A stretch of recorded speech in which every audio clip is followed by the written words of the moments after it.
Hello everyone, and welcome to the Mitch Zone here on WPCX 97.1 Clinton, South Carolina, where we cover sports topics throughout the professional leagues and here on Presbyterian College's campus.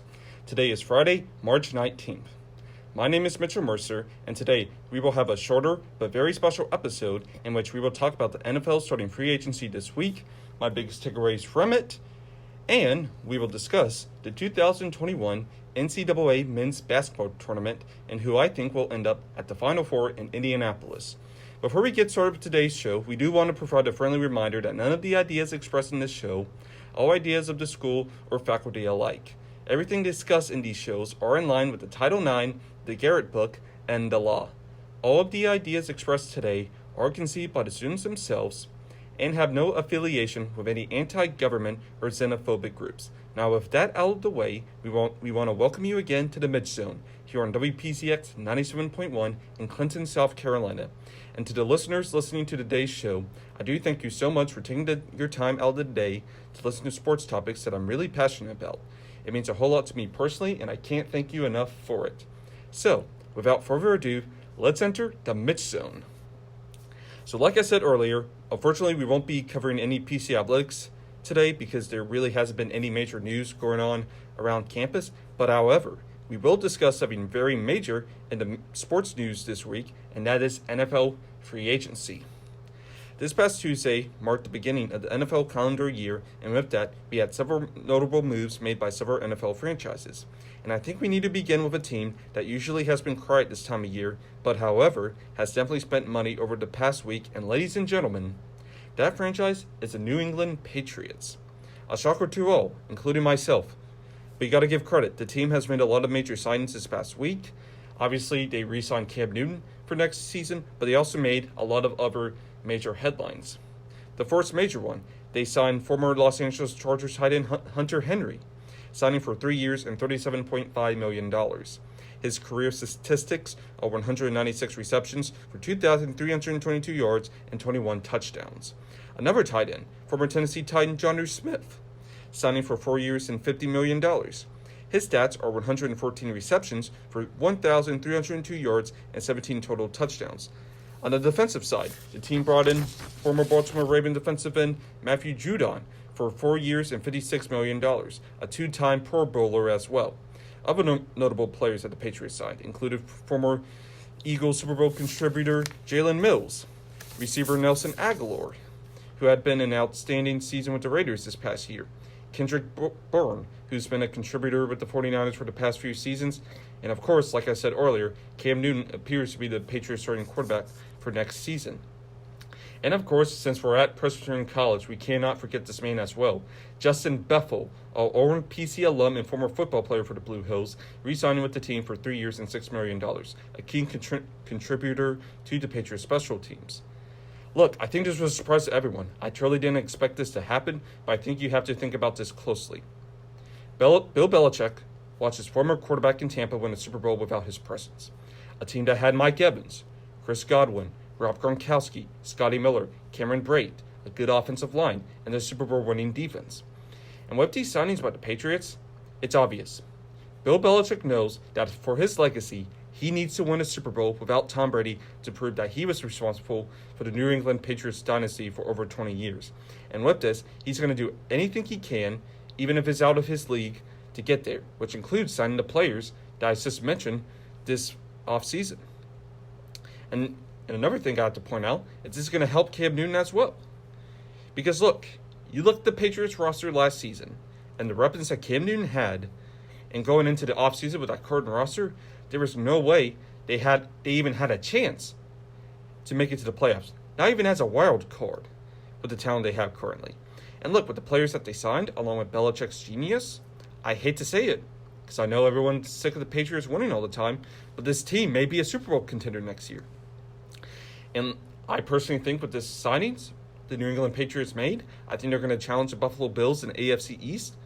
And let's see how Belichick and this new roster performs this upcoming season in the AFC. You just never know. Other notable moves made by teams. The Cardinals signed former Cincinnati Bengal AJ Green and brought in former Raiders center Ronnie Hudson. Buffalo re-signed linebacker Matt Milano. Chicago brought in Andy Dalton to be their next quarterback.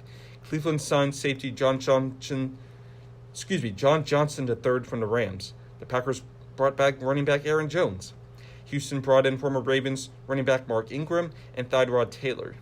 Kansas City signed guards Gerald Thurdy and brought Kyle Long, the son of Hall of Famer Howie Long, out of retirement on the offensive line. The Chargers signed former Packers center Corey Linsley.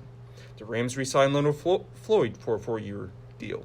The 49ers re-signed tackle Trent Williams for a massive 6-year deal. And the Buccaneers re-signed pass rusher Shaq Barrett.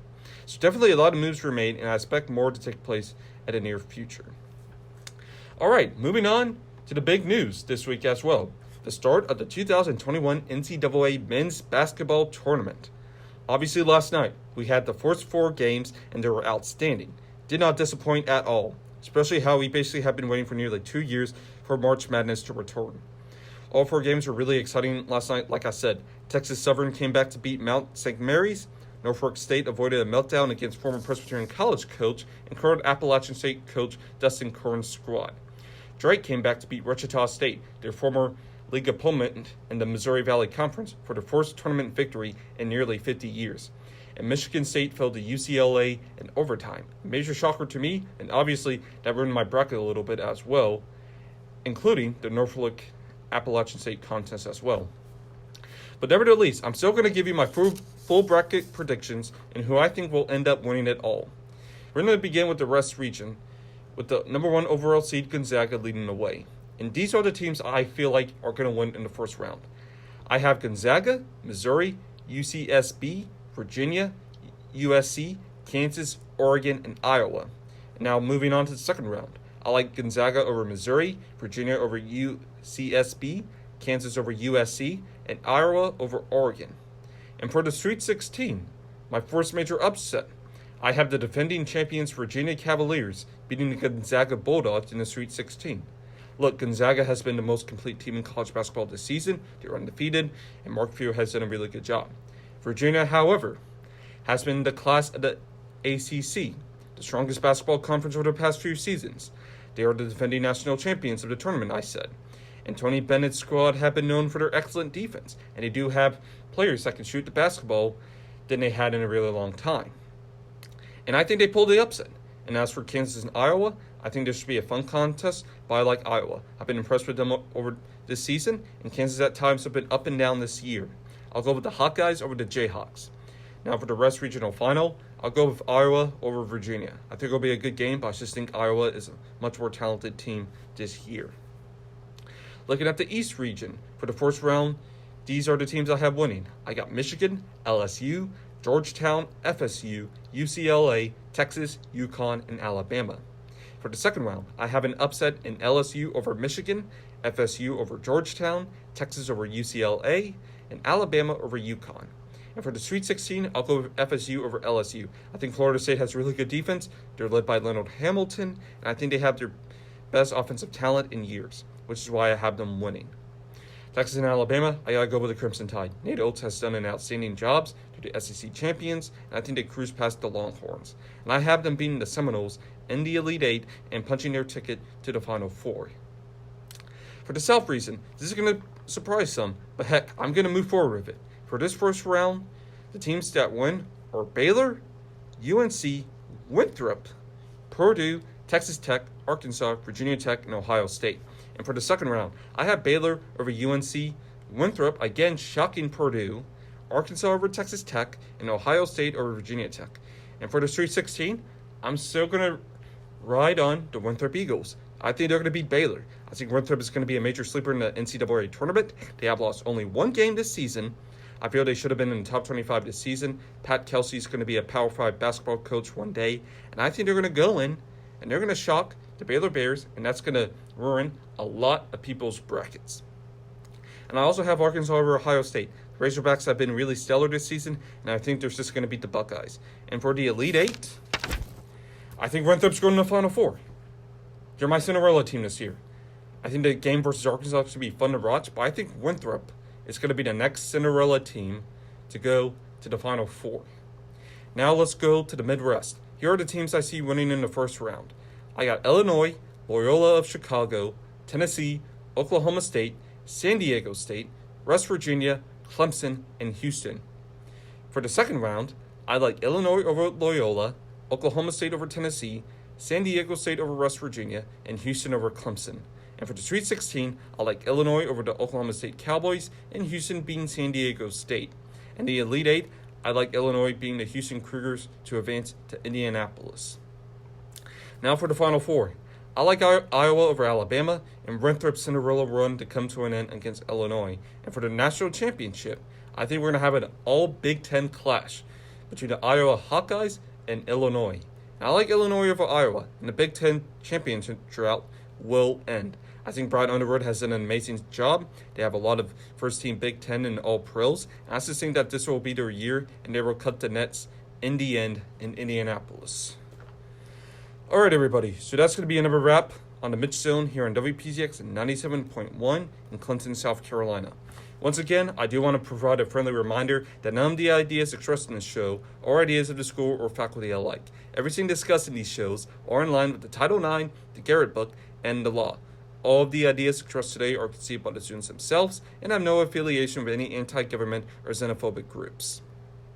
I do appreciate you for taking the time to listen to the program and supporting the show. I'll be back here next week to discuss more professional sports topics and events surrounding Presbyterian College athletics. For now, I'm Mitch Mercer. Enjoy a full weekend of basketball from the NCAA tournament, and we'll see you next time on the Mitch Zone. Have a great day and have a great weekend, everybody.